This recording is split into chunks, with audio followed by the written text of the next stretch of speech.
మధురం నీ వాక్యం నా త్రోవకు దీపం నీ వాక్యం. యేసు నామంలో మీకు శుభములు సమృద్ధిగా కలుగునుగాక. మధురం నీ వాక్యం అనే కార్యక్రమానికి స్వాగతం. ఈరోజు మనం అపోస్తుల కార్యములు 3వ భాగం ధ్యానించుకుందామండి. అలాగే 3వ అధ్యాయం అన్నమాట. మధురం మధురం నీ వాక్యం నా త్రోవకు దీపం నీ వాక్యం. ఈరోజు పేతురు యోహాను మధ్యాహ్నం 3 గంటలకి దేవాలయానికి వెళ్తూ ఉన్నారండి యెరూషలేంలో. అప్పుడు ఆ దేవాలయ ద్వారం దగ్గర ఒక ద్వారం పేరు అందమైనది, బ్యూటిఫుల్ అన్నమాట.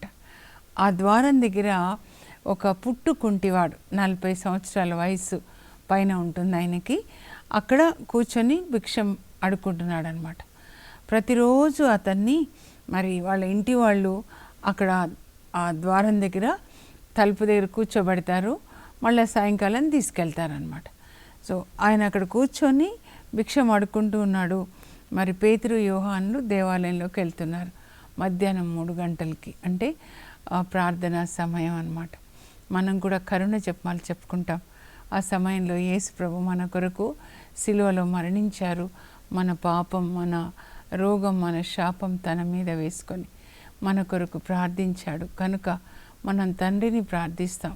యేసు ప్రభు మా కోసం సిలువలో మరణించాడు కనుక ఆయన సిలువ మరణాన్ని బట్టి పరలోక తండ్రి మమ్మల్ని కనికరించండి, మమ్మల్ని క్షమించండి, మాకు స్వస్థత ఇవ్వండి, మా కుటుంబాల్ని కట్టండి అని ఆ యేసు ప్రభు యొక్క సిలువ మరణాన్ని జ్ఞాపకం చేసుకొని అతన్ని చూసి పరలోక తండ్రి మనల్ని మరణించి కరుణిస్తారు. యెషయా 53:11 ఉంటుందన్నమాట. అతనిని చూచి పరలోక తండ్రి యేసు ప్రభు సిలువ మరణాన్ని చూసి జ్ఞాపకం చేసుకొని మనల్ని క్షమిస్తాడనమాట. అందువల్ల వీళ్ళు కూడా 3 గంటలకి దేవాలయానికి వెళ్తూ ఉన్నారండి. మీరు చదవాలి, ఓకేనా? వెళ్తున్నప్పుడు ఆ తలుపు దగ్గర ఒక పుట్టుకుంటివాడు మరి కూర్చుని ఉన్నాడు, భిక్షగాడు అడుక్కుంటున్నాడు అనమాట. ఏదైనా వేస్తారని వీళ్ళిద్దరు లోపలికి వెళ్తుంటే ఆశగా వాళ్ళ వైపు చూస్తాడు. అప్పుడు వాళ్ళు ఏమంటారంటే మా వైపు సూటిగా చూడు అని చెప్తారు పేతురు యోహానులు అనమాట. అప్పుడు పేతురు ఏమంటాడంటే వెండి బంగారాలు నా యొద్ద లేవు, కానీ నా దగ్గర ఏది ఉందో అది నీకు ఇస్తాను అని చెప్పి నజరేయుడైన యేసు నామంలో లేచి నడువు అని అతనికి తన చెయ్యి అందిస్తాడనమాట. అందించి ఇలాని లేపుతాడు. అప్పుడు పేతురు లోపలున్న పరిశుద్ధాత్మ శక్తి ఎలక్ట్రిక్ షాక్ లాగా కుంటివానిలోకి వెళ్ళి అతని కాళ్ళలోనికి వెళ్ళి కాళ్ళని బలపరిచినప్పుడు అతడు లేచి ఎగిరి గంతేసి ఇంకా నడవసాగుతాడనమాట. ఎంత సంతోషం అండి! పుట్టుకతోనే కుంటివాడు, ఇప్పుడు 40 సంవత్సరాల పైబడిన వాడు అనమాట. ఇప్పుడు మొదటిసారి లేచి నడుస్తున్నాడంటే చూడండి, ఇది పరిశుద్ధాత్మ దేవుని యొక్క శక్తి అన్నమాట. అపోస్తుల అభిషేకం ఏంటంటే సువార్తని బోధిస్తూ వాళ్ళు మరి స్వస్థతలు చేస్తూ దయ్యాల్ని వెళ్ళగొడతారనమాట. దీన్ని అపోస్టాలిక్ అనాయింటింగ్ అని అంటారండి. ఎంత సంతోషం అంటే ఇంకా అతనికి వీళ్ళతో పాటు దేవాలయంలోకి వెళ్తాడనమాట. పేతురు యోహానులతో పాటు ఈ కుంటి ఆయన కూడా దేవాలయంలోకి వెళ్తాడు. ఇప్పుడు ఆయన కుంటి ఆయన కాదు కదా, దేవుని బిడ్డ అయిపోయాడు. ఇలాంటి అభిషేకం మనం కలిగి ఉండాలని దేవుడు కోరుకుంటారండి. ఈ అభిషేకం కొరకే పరిశుద్ధ ఆత్మ కొరకు ప్రార్థించండి అంటారు. యేసు ప్రభు లూకా సువార్త 11 మీరు చదివితే యేసు ప్రభు శిష్యులు వచ్చి ప్రభుని అడుగుతారు, యోహాను వాళ్ళ శిష్యులకి ప్రార్థన నేర్పిస్తున్నాడు కదా, మాకు కూడా నేర్పించండి ప్రభు అని. అప్పుడు యేసు ప్రభు అంటారు, పరలోకమందున్న మా తండ్రి మీ నామం పరిశుద్ధపరచబడును గాక. ప్రార్థన నేర్పించి చివరికి ఏమంటారంటే అడుగు వారికి పరలోకమందున్న మీ తండ్రి అడుగు వారికి ఎంతగా పరిశుద్ధ ఆత్మనిస్తాడో మీరు ఊహించుకోండి. అంటే పరిశుద్ధ ఆత్మ కొరకు మీరు అడగండి. అలాగే మరియ తల్లి కూడా ఏదో మేడ పైగదిలో 10 రోజులు ఎడతెగక వీళ్ళంతా ప్రార్థిస్తున్నప్పుడు యేసుప్రభు శిష్యులు ఆ తల్లి కూడా వీళ్ళందరూ పరిశుద్ధాత్మని పొందాలని ప్రార్థన చేస్తున్నారు. మనందరం కూడా పొందాలని ప్రార్థన చేస్తున్నారు. అందుకే నిన్నటి దినాన మన ఆ తల్లి పండుగని మనము కొనియాడామన్నమాట. Mary mother of the church. మనందరి కొరకు ఆ తల్లి ప్రార్థిస్తారనమాట. ఇంకా లోపలికి వెళ్ళిన తర్వాత చూడండి, వీళ్ళు పేతురు, యోహాను దేవాలయంలో అందరూ మరి దేవుని స్తుతిస్తూ ఉన్నారు. ఇప్పుడు ఈయన కూడా వీళ్ళిద్దరితో కలిసి, పేతురు, యోహాను, ఈయన కూడా వీళ్ళిద్దరితో కలిసి దేవుని స్తుతిస్తున్నాడు. మొదటిసారి కాళ్ళు వచ్చాయి. ఎంత సంతోషం అండి.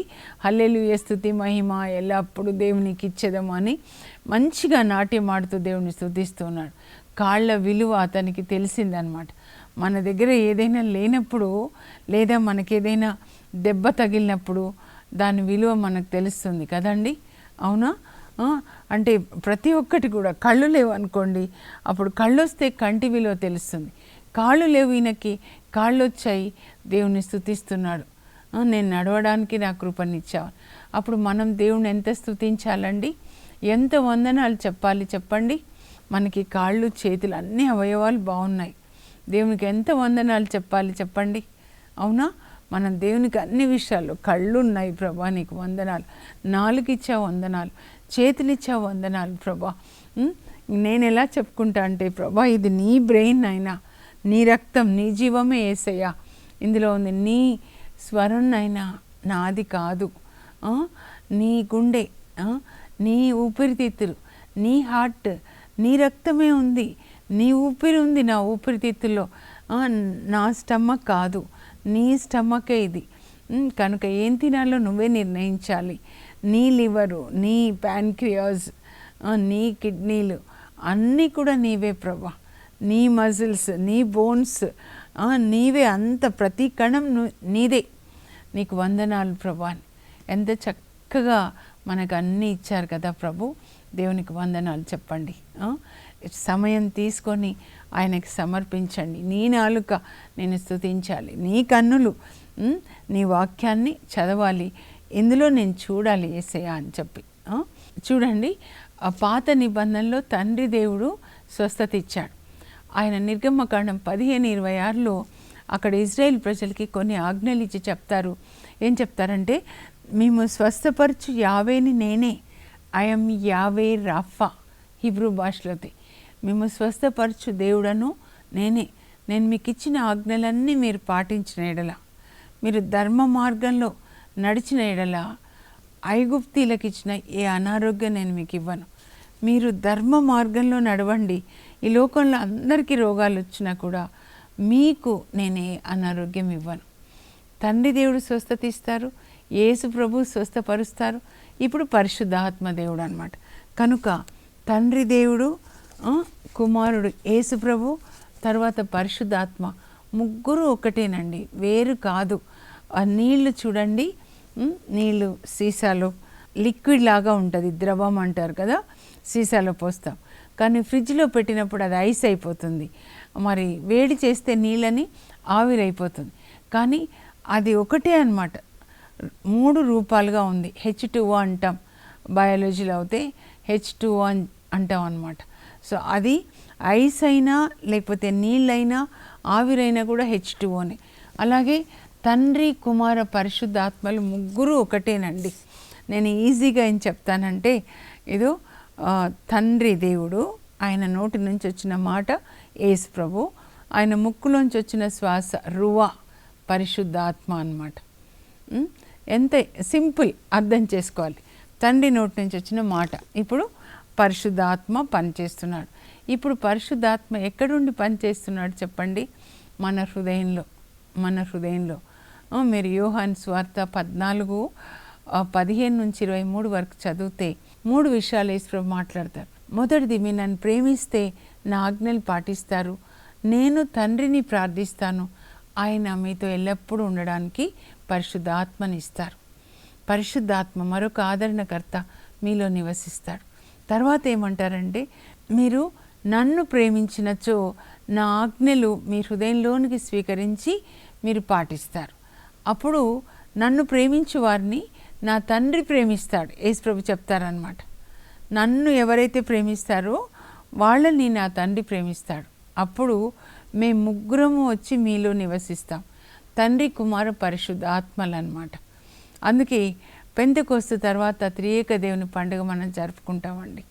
మన దేహము త్రియేక దేవుని ఆలయం అవుతుంది. సో ఒకసారి తండ్రి పాత నిబంధనలో, సువార్తల్లో యేసు ప్రభు, మరి ఇప్పుడు అపోస్తుల కార్యాల నుంచి పరిశుద్ధ ఆత్మ దేవుని యొక్క కార్యాలు. సో తండ్రి ఏది చేశాడో యేసు ప్రభు అదే. ఇప్పుడు పరిశుద్ధ ఆత్మ కూడా స్వస్థత ఇస్తున్నారనమాట. మనలో పరిశుద్ధ ఆత్మ దేవుడు ఉన్నప్పుడు మనం ఎవరికైనా ప్రార్థిస్తే అప్పుడు వాళ్ళకి స్వస్థత కలుగుతుందండి. సరేనా? సో ఇప్పుడు ముగ్గురు అక్కడ లోపలికి వెళ్ళారు దేవాలయంలో కదా. ఇంకా ఆయన ఎగిరి గంతులేసి మరి నాట్యం వేస్తూ ఉన్నాడనమాట. ఇప్పటి వరకు కుంటివాడు చూడండి.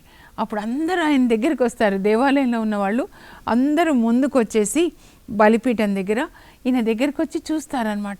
ఈయనైనా కాదా, ఈయనైనా కాదా ఇక్కడ కూర్చొని అడుక్కుందంటే లే ఈయననే. అబ్బాయి ఎలా ఎలా ఎలా ఈయన నడుస్తున్నాడు. ఎందుకంటే వాళ్ళు ఇంతవరకు అద్భుతం చూడలేదన్నమాట. అప్పుడు పేతురు మాట్లాడుతున్నాడండి, ఈయనని మా సొంత శక్తి చేత కాదు, మా భక్తి చేత కూడా కాదు. జాగ్రత్తగా వినాలి. అందుకే బైబిల్ మెల్లగా చదవాలి. ప్రభు నాకు కూడా ఇవన్నీ నేర్పించారు.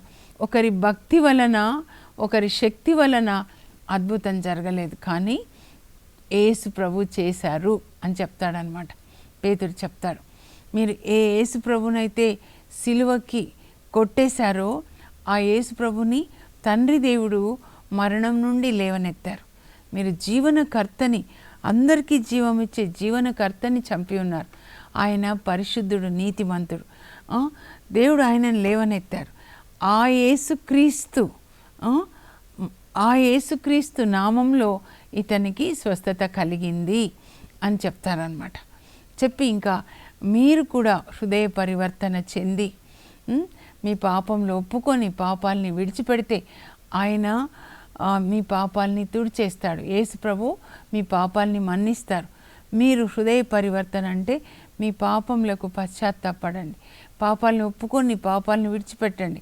అప్పుడు మీకు కూడా యేసు ప్రభు పరిశుద్ధ ఆత్మని ఇస్తారు అని పేతురు బోధిస్తాడండి.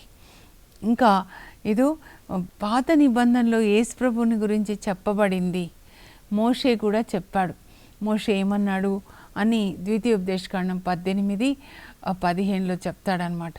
మోషే ఏమన్నాడంటే, ఇదో నాలాగే మీ నుంచే నన్ను లేవనెత్తారు. ఇజ్రాయేల్ ప్రజల నుంచే కదా నేను వచ్చాను. అలాగే మీ నుండే దేవుడు నాలాంటి ఒక ప్రవక్తను పంపిస్తాడు. మీరు ఆయన మాట వినండి. ఆయన మాటని విననిచో వాళ్ళకి నాశనం అంటే మరణం వస్తుంది అని చెప్తారనమాట.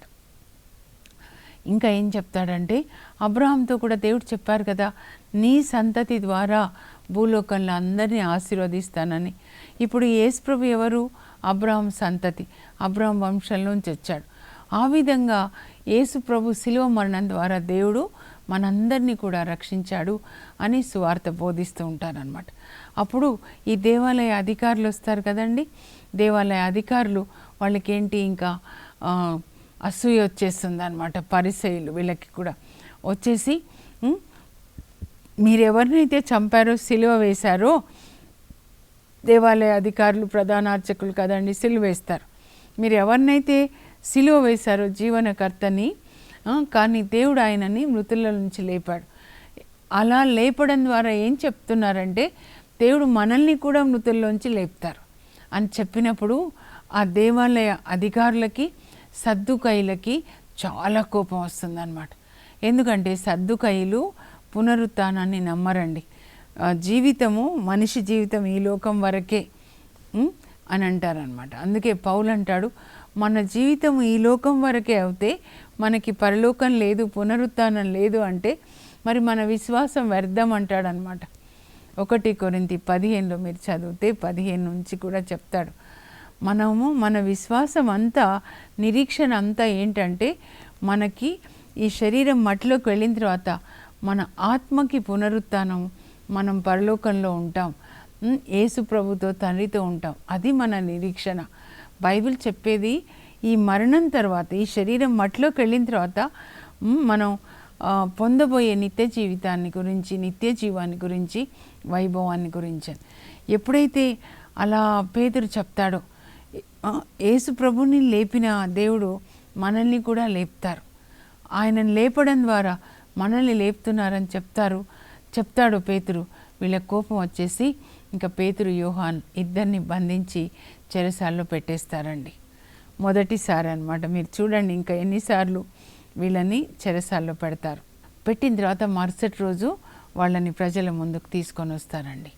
తీసుకొని వచ్చి, మీరు ఎవరి పేరట ఈ కుంటి ఆయనకి స్వస్థతనిచ్చారు అని అంటే వాళ్ళు చెప్తారనమాట. పేతురు చెప్తాడు, యేసుక్రీస్తు నామంలో ఆయన బాగుపడ్డాడు, ఆయనకి స్వస్థత యేసుక్రీస్తు కలుగజేశారు అని చెప్పినప్పుడు, మీరు ఇంకా యేసు ప్రభు నామంలో మీరు బోధించకూడదు, మేము యేసు ప్రభుని సిలువ వేశామని మా మీద నేరాలు తేవడానిక మీరు ఇలా బోధిస్తున్నారు అని చెప్పి వాళ్ళు వార్నింగ్ ఇచ్చేస్తారనమాట.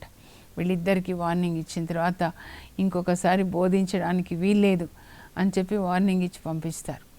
అప్పుడు వాళ్ళు తిరిగి మేడ పై గదికి వచ్చేస్తారండి. వచ్చినప్పుడు మిగతా శిష్యులు ఉంటారు కదా, వాళ్ళకి చెప్తారు, ఇలా దేవాలయానికి మేము వెళ్తూ ఉన్నప్పుడు పుట్టుకుంటివానికి యేసుక్రీస్తు నామంలో లేచినాడు అన్నప్పుడు, మరి యేసు ప్రభు నామంలో ఆయనకి స్వస్థత కలిగింది, పరిశుద్ధ ఆత్మదేవుడు స్వస్థతనిచ్చారు. తర్వాత దేవాలయంలోకి వెళ్ళి మేము బోధిస్తూ ఉన్నాం, అందరూ ఆశ్చర్యపోయారు అతనికి ఎలా మరి కాళ్ళు వచ్చాయని. అప్పుడు మేము చెప్పాము, మీరు జీవనకర్త యేసు ప్రభుని చంపారు, కానీ దేవుడు ఆయనను లేవనెత్తారు, ఆ యేసు ప్రభువే ఆయన నామంలో ఆయనకి స్వస్థత కలిగింది అని చెప్పినప్పుడు ఇంకొక 2000 మంది అప్పుడు యేసు ప్రభుని అంగీకరిస్తారండి. మొదటి ప్రసంగం పెంతెకోస్తు దినాన కదా, అప్పుడు మేడ పై గది నుంచి బోధించినప్పుడు 3000 మంది, ఈరోజు దేవాలయంలో బోధిస్తే 2000 మంది. వీళ్ళంతా పురుషులంట, స్త్రీల సంఖ్య వాళ్ళు లెక్క పెట్టట్లేదు అనమాట. ఇప్పటికి కూడా ఆ దేశంలో జనాభా లెక్కలంటే మగవాళ్ళదే అనమాట. 5000 మంది. సంఘం పెరుగుతూ ఉంది. సంఘం పెరుగుతుంటే వీళ్ళకి శ్రమలు కూడా పెరుగుతూ ఉన్నాయన్నమాట. అప్పుడు మమ్మల్ని చెరసాల్లో పెట్టేశారు. మరుసటి రోజు మమ్మల్ని విచారణ చేశారంటే, విచారణ అంటే 71 మంది ఉంటారండి. తర్వాత ప్రధాన అర్చకుడు 72 మంది వాళ్ళ ముందు నిలబెట్టారు. ఎలా ఇది జరిగిందంటే చెప్పాము, వాళ్ళు మాకు వార్నింగ్ ఇచ్చి పంపించారు కనుక మనందరము ధైర్యం కొరకు ప్రార్థిద్దామని వాళ్ళు అందరూ కూడా శిష్యులు ధైర్యం కొరకు ప్రార్థిస్తారు. ప్రభా, వీళ్ళు మమ్మల్ని ఎట్లా బెదిరిస్తున్నారో చూడండి, మీ ప్రాణాలు తీస్తాం, చంపేస్తాం, యేసు ప్రభు పేరట మీరు సువార్త బోధిస్తాను, మాకు ధైర్యం దయచేయండి, ధైర్యంగా మీ వాక్యం చెప్పాలి ప్రభా, మీ సువార్తను ప్రకటించాలి, ధైర్యం దయచేయండి, మీ హస్తం చాచండి, యేసుక్రీస్తు నామంలో మేము అద్భుతాలు చేయడానికని వాళ్ళందరూ ప్రార్థిస్తుంటే మేడ పై గదిలో చూడండి ఏం జరుగుతుందంటే, పరిశుద్ధాత్మ ఎంత బలంగా వస్తారంటే అక్కడ భూకంపం వచ్చేస్తుందంటండి, అంతగా అభిషేకం వస్తుందన్నమాట. అప్పుడు వాళ్ళు దేవుని స్తుతిస్తారు, దేవునికి వందనాలు చెప్తారు, ఇంకా ధైర్యంగా మనం సువార్తను బోధించాలి అనుకుంటారు. మనం కూడా ధైర్యం కొరకు ప్రార్థించాలండి. ఆయన మనకి ధైర్యాన్ని ఇస్తాడు, భయపడకూడదు. ఫిలిప్పీలకు రాసిన లేఖలో పౌలు రాస్తాడు 28వ వచనంలో, మీరు ధైర్యంగా ఉండండి, భయపడొద్దు, మీ ధైర్యము మీ శత్రువులకి పరాజయం అని చెప్తాడు. మనం ఎప్పుడు ధైర్యంగా ఉంటామో అప్పుడు సైతానికి పరాజయం అన్నమాట. భయపడొద్దు, నేను భయపడను, నా యావే దేవుడు, నా యేసు ప్రభు, నా పరిశుద్ధాత్మ దేవుడు, నా దూతలు, నా పరలోకం నా పక్షాన యుద్ధం చేస్తారు కనుక నేను భయపడను. ఐ హోల్డ్ మై పీస్, నేను నెమ్మదిగా ఉంటాను. దేవుడు మనల్ని కోరుకునేది అదే, ఆయన గుండెల మీద మనం ఆనుకోవాలి, ఆయన మన యుద్ధాలు చేస్తారనమాట. భయపడకూడదు. తర్వాత ఇప్పుడు 5000 మంది అయిపోయినారు కదండి, సంఘం పెరుగుతూ ఉంది, మగవాళ్ళే 5000 మంది అనమాట. వాళ్ళు ఎట్లా ఉన్నారో మీరు చూడండి. ఎక్కువ ప్రభు నాకు చెప్పింది ఇదే, 4వ అధ్యాయంలో 32వ వచనం నుండి 37 వరకు అండి. ఏంటంటే విశ్వాసులందరూ 5000 మంది ఒకే మనస్సు, ఒకే హృదయం కలిగి ప్రేమగా జీవిస్తున్నారంట. అపోస్తులు ఇలా చేద్దామంటే అలాగే అంటున్నారు. మరి ఒకే హృదయం, తర్వాత వాళ్ళకున్నదంతా కూడా ఆస్తులు అమ్మి అపోస్తుల దగ్గర తీసుకొస్తుంటే వాళ్ళు అందరికీ పంచిపెడుతున్నారు. ప్రతి ఒక్కరంట వాళ్ళకున్నది ఇతరులతో పంచుకుంటున్నారంట. Sharing and caring. అయ్యో నీ దగ్గర డబ్బు లేదా, ఇదో నా దగ్గర ఉంది అని బట్టలకి డబ్బులు ఇవ్వడం, అనారోగ్యం వస్తే వాళ్ళు సేవ చేయడము, నీకు అనారోగ్యంగా ఉందా అని సేవ చేయడము, భోజనం తీసుకొని రావడము, కలిసి పూజించడము. ఒక్క కుటుంబం యేసు ప్రభు శిరస్సు అయితే ఈ దేహంలో అన్ని ఆర్గన్స్ కలిసి ఉంటున్నాయి. అంత ప్రేమ అన్నమాట. అది ఆదిమ సంఘంలో చూడండి, అపోస్తులకేమో సువార్త బోధించి స్వస్థపరిచే అభిషేకం ఇస్తే వీళ్ళకి విశ్వాసులకేమి అభిషేకం అంటే ప్రేమ అండి. ప్రభు ఎప్పుడు నాకు చెప్తారు, వాళ్ళు పరిశుద్ధ ఆత్మని పొందగానే వాళ్ళందరూ ప్రేమగా కలిసి వాళ్ళకున్నది ఒకరితో ఒకరు పాలు పంచుకుంటున్నారండి. కేరింగ్ అండ్ షేరింగ్ అన్నమాట. అసలు పంచుకోకుండా నాకు కూడా చెప్తారు, ఒక్కరికైనా ఏదైనా ఇవ్వకుండా ఒక్కరోజు కూడా తినకూడదు. అలా ఉంటాడండి యోబు అన్నమాట. యోబు 31లో 37లో ఆయన ఒక్కరోజు కూడా పేదలకి పెట్టకుండా తినలేదంట. ఎంత ప్రేమగా ఉంటున్నారంటే అప్పుడు దేవుడు వాళ్ళ మీద ఆశీర్వాదాలు సమృద్ధిగా కుమ్మరిస్తున్నారంట. అందరికీ ఆనందం. పరిశుద్ధాత్మదేవుడే మనకు ఆనందాన్ని ఇస్తారనమాట. అందరికీ ఆనందం, అందరికీ సంతోషం, అందరికీ వినయం, అనారోగ్యం లేదు. ఇంకా ప్రతిరోజు నంబర్ పెరుగుతుందంట. అందరు చూస్తున్నారనమాట. మిగతా వాళ్ళు వీళ్ళు యెరూషలేం కదండి, యూదులు, కానీ వీళ్ళేంటి క్రిస్టియన్స్ ఎంత ప్రేమగా ఉన్నారు, ఇలా ఒకరికొకరు సాయం చేసుకుంటున్నారు, ఇది నాది అది నీది అని చెప్పుకోవట్లేదు. కనుక వాళ్ళు కూడా యేసుప్రభుని అంగీకరిస్తున్నారు. క్రైస్తవ సంఘం పెద్దగా అవుతుందన్నమాట. అలాంటి కృప దేవుడు మీకు దయచేదురుగాక. ముగించే ముందు ఒక్కసారి 3వ అధ్యాయంలో ముఖ్యమైన విషయాలు, 4లో ముఖ్యమైనవి ఏంటో ఒక్కసారి నేను చదువుతాను, మీరు రాసుకోవాలి. ఓకేనా? అపోస్తుల కార్యాలు 3-4 అధ్యాయాలండి. 3వ భాగం. 3వ అధ్యాయంలో 2 అంశాలు ముఖ్యమైనవి. ఒకటి కుంటివానికి స్వస్థత, రెండవది దేవాలయంలో పేతురు 2వ ప్రసంగం. మరి 4వ అధ్యాయంలో 3 అంశాలు ఉంటాయండి. విచారణ సభ ముందు పేతురు, యోహాను. ఆ తర్వాత ధైర్యం కొరకు శిష్యుల ప్రార్థన. 3వది విశ్వాసుల సంఘము ప్రేమ ఐక్యత కలిగి జీవించుట. మీరు కూడా ఇలాగే రాసుకొని బైబిల్ గ్రంథాన్ని చదువుకుంటూ మేము ఇలా ఉండాలి అని అడగాలి. వాళ్ళు ఎట్లా ప్రేమగా ఉన్నారో మేము అలా ఉండాలి ప్రభా. అలా అందరూ ఒకే మనస్సు. పేతురు ఏం చెప్తే అది వింటున్నారు. మా కుటుంబంలో కూడా మా నాన్న ఏం చెప్తే మేము అది వినాలి, అమ్మ ఏం చెప్తే అది వినాలి. అలా ఒకే మనస్సు, ఒకే హృదయము, ప్రేమ ఐక్యత, ఒకరికొకరు సేవ చేసుకుంటూ మనం జీవిస్తే అదే ప్రార్థన. ప్రార్థన చేసుకుందాం. పరలోకపు మా తండ్రి, నీ పరిశుద్ధ నామం నాకు స్తోత్రం కలుగును గాక. విశ్వాసుల సంఘము ప్రేమగా ఐక్యతగా జీవిస్తున్నారు. ఒకే మనస్సు, ఒకే హృదయం, ఒక అధికారం క్రింద ఉన్నారు ప్రభా. వాళ్ళు కలిగి ఉన్న దాన్ని ఒకరితో ఒకరు పంచుకుంటూ ఉన్నారు ప్రభా. కేరింగ్ అండ్ షేరింగ్, ప్రేమ ఐక్యత కలిగి జీవిస్తున్నారు. అలాంటి ప్రేమ ఐక్యత మాకు దయచేయండి. మా ఇంట్లో భార్య భర్తలు, పిల్లలు ప్రభా, తల్లిదండ్రులు, పిల్లలు ప్రేమగా ఉండేటట్లుగా, అత్తాకోడళ్ళు ప్రేమగా ఉండేటట్లు, అలాగే సంఘంలో ప్రేమ కలిగి ఐక్యత కలిగి జీవించేటట్లుగా, పని చేసే చోట కూడా ఐక్యత ప్రేమ కలిగి జీవించే కృప మాకు దయచేయండి. పరిశుద్ధ ఆత్మదేవ, మమ్మల్ని తండ్రి దేవుని ప్రేమతో, యేసు ప్రభు ప్రేమతో నింపండి. ఆ ప్రేమని మా చుట్టూ ఉన్న వాళ్ళతో పంచుకునే కృప దయచేయండి. యేసు నామంలో అడుగుచున్నాం తండ్రి, ఆమేన్. నిజానికి ప్రార్థన అంటే నోటితో ఏదో కొన్ని ప్రార్థనలు చెప్పడం కాదండి, ప్రేమ ఐక్యత కలిగి జీవించడం. యేసు ప్రభు ప్రేమని ఇతరులకి పంచడమే ప్రార్థన. అలాంటి కృప దేవుడు మీకు ఇచ్చుదురుగాక. God bless you. Have a blessed day.